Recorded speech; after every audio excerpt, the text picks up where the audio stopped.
Hey everybody, welcome back to Intrepid Exotics. I'm Tim, and today we're going to talk about Burmese pythons. Our reticulated pythons here, they get a lot of love because they're just awesome animals. They're incredible to work with. So I wanted to spend some time today talking specifically about Burmese pythons, and we're going to get a couple of them out, go over some interesting facts about them today, and hopefully walk away with a little bit better understanding of these guys and get them some of the good press that they deserve too. Come on. Easy. Easy. Easy, bud. So don't forget, guys, we're almost to our first benchmark of 500 subscribers. That's going to let us open up the community tab on YouTube and let us start putting some more stuff out there. So by all means, get down, hit the subscribe button. Niles is trying to point at it right now for you. Either that or he's hungry. We'll find out which in a second. So like, subscribe, and get notified of when Niles is putting new stuff out. Ain't that right, buddy? So for you guys that caught it, just wanted to let everybody know I'm fine. I had the Nile monitor out yesterday. It's only a flesh wound, and we're going to be putting out a lot more stuff with him too. He's coming along really good, slowly but surely, just working on getting him socialized. But the point today is to talk about Burmese pythons. And I'll link the Nile monitor video down in the description if you guys want to check it out. So we do a lot of videos. You see a lot of stuff about reticulated pythons. Typically when you punch in reticulated python online, you see all kind of keepers talking about how awesome they are and you know, feeding and handling and all this other stuff. But when you punch in Burmese python, one of the first things you see are the python hunts going on down in Florida, the you know, invasive species, things that are going on with them, and it's definitely a concern, and it's one of the things that us as keepers really need to talk about and encourage people, you know, responsible keeping, never letting your animals go, and so forth. But for the Burmese pythons, it was a little bit special circumstances with them.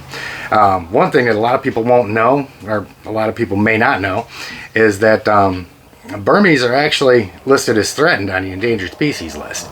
Something that reticulated pythons are not. And you know, it's from their natural old world areas where they live and thrive. It's the same thing, you know, they're being hunted for their skins, habitat encroachment, things like that. So they're actually, even, which is kind of counterintuitive when you think about the you know, the invasive species issue down in Florida. You wouldn't think that they're on that list, but they are. And of course the situation in Florida, for those of you that really don't know how that whole thing started, it's a result of Hurricane Andrew. There's a breeding facility down there. This was the worst part of it. You know, the breeding facility got hit. A lot of those animals got released out into the wild. And of course Florida has that environment.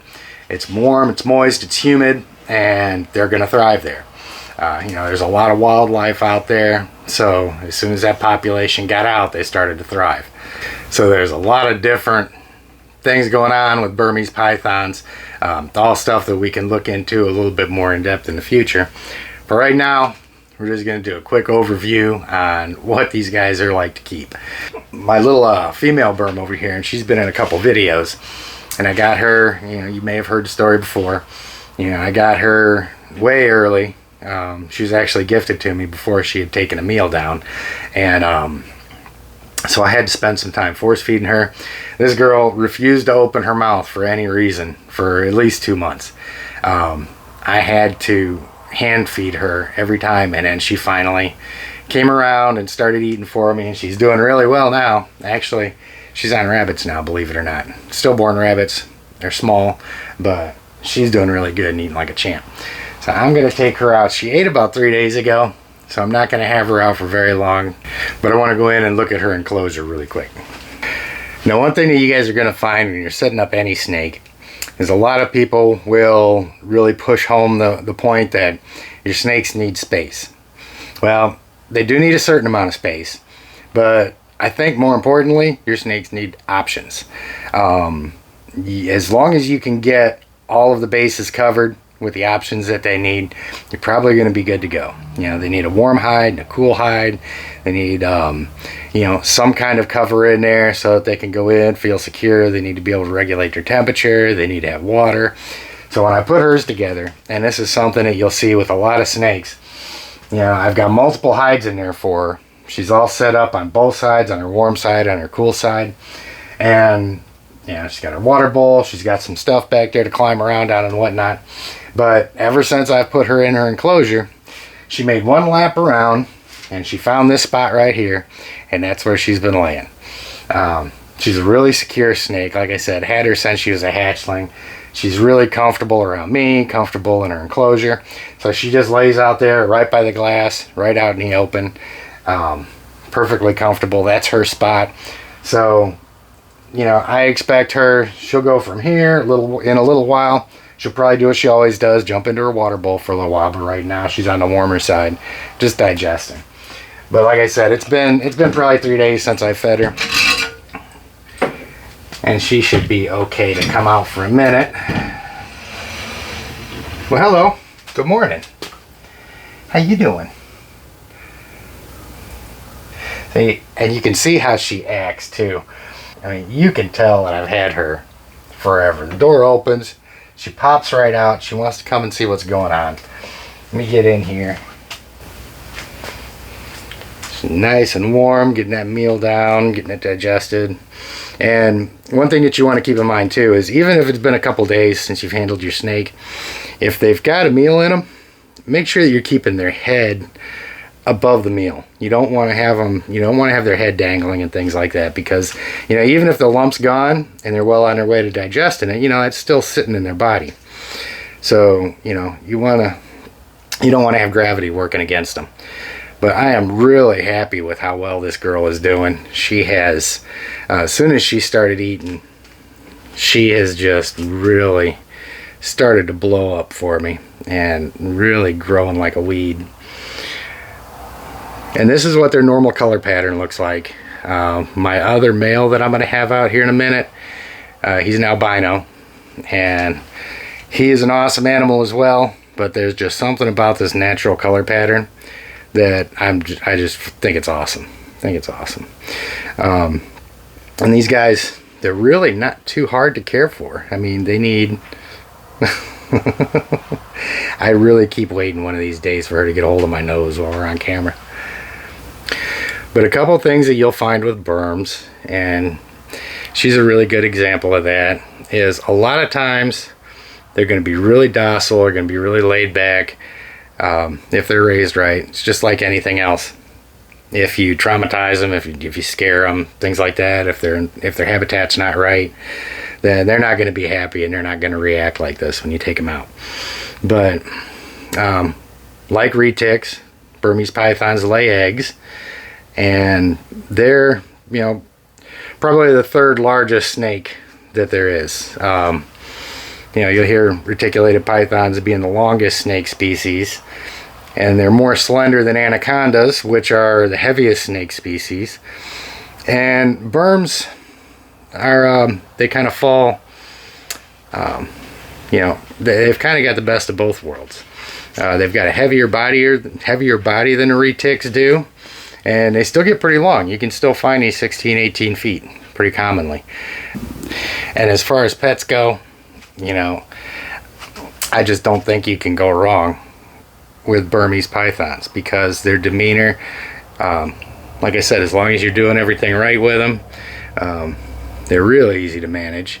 It's just like any other snake. You got to be able to stay on point, and you know, you still got to be able to read their body language and behavior, just the same way you would with any, because 16-foot snake's 16-foot snake, and you know, having a bad experience with that is still a bad experience, no matter which species it is. So when we talk about Burmese pythons, of course, you know, they're pythons, and boas are the two most notable large constrictor groups. You know, the African rock pythons, the Burmese, the reticulated, they're all pythons, and they're all old world snakes. Meaning they come from Asia, India, that area. And, Your boas are, you know, they consist of course, your boa constrictors, boa imperators, your rainbow boas, sand boas, and things like that. And anacondas are boas as well. And those are what's referred to as New World snakes. And you're going to find those Central and South America mainly. So if you're in Honduras, Brazil, anything like that, and you see a snake and it's a large constrictor, chances are it's going to be a boa of some sort. And if you're out in Asia, India, and you see a larger constrictor, it's going to be a python more likely than not. Just as with anything else, there's crossovers and so forth. But as a general rule, so you're going to find your pythons out east, boas out west. And the Burmese pythons, the natural colors are really easy to recognize by their, you know, the giraffe pattern on them. That's a little bit more difficult to see on the albinos, of course, because all of the melanin's out of the skin, and it's just, you know, all of the browns, all, you know, that hue goes away and they present as yellow. So it can be a little bit more difficult. I'll show you on Apollo when I get over there and start working with him. But you can tell pretty easily there's some differences between the number of teeth in Burmese and reticulated pythons, and of course Burmese have got the heavier bodies. And I can say pretty confidently that when they're younger, both Burmese and reticulated pythons, they are both a lot of fun. They get pretty easy to manage if you do it right. Like I said, Burm's a little bit easier than the retics, but again, retics aren't difficult. You've just got to make sure that you're on point with them. And I really wanted to put something out here to counter a lot of the stuff that you see with the snake hunts and the snake rustling and all that other stuff going on down in Florida. And you see these people getting a hold of them, latching, wrestling with them, grabbing them by the back of the head. And it makes these Burmese pythons look really vicious. Well, I mean, those are wild animals that these people are dealing with out there. And it's no different than if you go up to pet a wild dog. You know, if you go up pet a wolf in the wild, you're probably going to have a fight on your hands. It's the same thing with the snakes. You know, if you go out in the wild and you try and catch yourself a Burmese python, it doesn't know what's going on. It sees a fight on its hands and it's going to go at you. Conversely, just like when you walk up to your dog at home and you go to pet him and he comes up and rolls over on his back, you know, your snakes are going to do a similar thing. You know, if they're in captivity and they're comfortable and they're not scared and they don't feel threatened, they're going to act the same way a tame dog does. You know, and you can see right here, this little girl is just perfectly content cruising around. And I'm going to put her back now, let her finish digesting that meal, and she's going to be ready for another one here in another few days. So I'm really looking forward to making videos of her when she gets 14, 16 feet. She's going to be a really beautiful animal. You already are. You're just going to be a big, beautiful animal at that point. So let's go take a look over here. It's going to be really fun with Apollo because he's over there sleeping right now. So I'll give you guys a really good look at what he does when I first go up to the cage on him.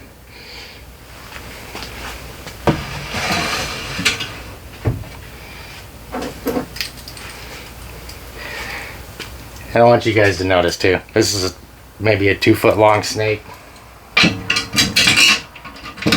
in an enclosure with a lock on it. Make sure we're doing it with all our snakes. Alright, so we're over here at Apollo's cage now. And you'll have to excuse the noise because it is right next to the Nile monitor's cage. And he is over there at his window, crawling around. He wants to come out and play, but this is not his time. And he's not too particularly happy about it. So you're going to hear scratching and bumping and all that stuff. That's him. So this is my male Burmese python. He's an albino. He's taking a nap right now. He is 12 to 13 feet long. He's pushing right about 50 pounds. And you're going to see a really cool behavior with this guy when I start working on getting him out. If he does what he normally does. We'll see how sleepy he actually is. Now you guys are going to notice too, even though This is my puppy dog Burmese. Always got my hook handy. I may or may not need it, but I've got it here. And if there's ever a question in my mind what frame of mind he's in, I'll use it. And one thing that I'll do too, if they get to the point where they're just stopped and they're not moving and I'm ready to take them out and do something with them, I'll go over. I'll go over by his tail, get my hands on him. So since I'm not getting his typical puppy dog behavior today, I'm still gonna take him out, but I'm gonna give him enough time to make sure he knows what's going on.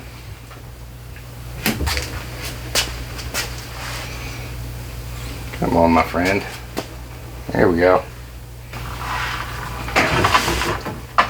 And one thing to be really cognizant of when you're taking your bigger snakes out, it's real easy to get into the habit of letting them, you know, go around your neck, putting part of them on either shoulder. Definitely not advisable, especially with your big snakes. Yeah, make sure you've only got them over one shoulder. And honestly, it's not as big a deal with our Burms, because one thing that I found with all the Burms that's different from handling the retics. Hey buddy, I know I woke you up. You're a little sluggish today, huh? Let's go on up here and say hello to everybody. Now turn around. Yeah, at least look at the camera for them. But one thing that you're going to find that tends to be a little bit different from Burms and retics when you're handling them is a lot of times your retics are going to start, they'll latch on, and if there's anything near you that's high, they typically start going for it. They're a lot more arboreal, and they love climbing. Now my Burms, when I take him out, anytime I open up the door, his nose always starts pointing straight to the ground, and he wants to go and he wants to get down on the ground and start running around. So Burms tend to be a lot more terrestrial than retics do. And there's a couple things that go along with that too. You know, they're a little bit less comfortable when they're being held up high. So, but this guy, he's about a 7-year-old male, and I can tell, like I said, he's puppy dog tame, but the behavior that he is exhibiting right now is a little different from his normal behavior, because like I said, typically he's going to want to go towards the ground, and today for some reason he seems really intent on coming up around my head and staying up high. So it may mean something, it may mean nothing, but it's one of the things that's really important when you're working with your snakes is you got to be able to recognize when they've got a little bit different behaviors than they normally do. Because, you know, they're not people, they're not as smart as we are. Let me rephrase that. They're not as smart as most people. Just had to throw that in there. But you do really have to pay attention to their body language, and you know, make sure that they're not having a really bad day, make sure that they're not really hungry and so forth. And he was just eating not too long ago, so he's doing pretty good. But you can see what I mean too about the albino pattern. You know, this is the same pattern that's on the female, except it's washed out and it's all yellow now. And this guy, believe it or not, when I first got him, he was in the same enclosure that the female Burm is in now. What you doing, buddy? Let me take it easy. See, like I said, and typically I wouldn't worry a great deal about my snakes kind of bumping up around my head and stuff like that, but it's just an unusual behavior for him. Yeah, he's typically wanting to get on the ground and roam, and instead, today, he's wanting to bump up on my face and everything. So, just something to pay attention to, because even the friendliest snake can have a bad day. And you'll find too, you can step back a little bit. Actually, let me just slide the camera down. Really common for the big constrictors, your Burms and your retics. They love latching on to one of these legs. It's kind of funny really, because he's got my leg wrapped up and then he's got his tail hooked into my belt loop back there. So, and this guy's probably what you're gonna see is an average size Burm. Like I said, they do get larger. Males are gonna get a little bit smaller than the females do, but for a male, he's pretty decent size. Like I said, 12, 13 feet, 50 pounds or so. Going back to the enclosure, when I got him, he was absolutely infested with mites, really dirty. He was a lot smaller, of course, because I've had him for a while. And yeah, he came to me in that white 4-foot enclosure that I've got the female in right now. Needless to say, it didn't take very long for him to graduate up to an 8-foot enclosure. And that's another thing you guys need to consider. As awesome as these animals are, they're going to require space, and you know, bare minimum for a bigger snake's an 8-foot enclosure. You're going to hear people say different things. You're going to hear them say, yeah, well, as long as they can coil up on the hot side and coil up on the cool side, they're fine. Well, personally, I am really looking forward to getting more space so I can give these guys bigger enclosures than what they've got now. But for right now, the 8-footers are working good for them. And, you know, they're not massive yet. So, you know, a 12, 13-foot snake's still big, but they're not to the point where they need the 12x4 or the 12x6 yet. So, you know, they're doing really well in it. Ain't that right, buddy? You're just all about trying to give me a kiss today, aren't you? I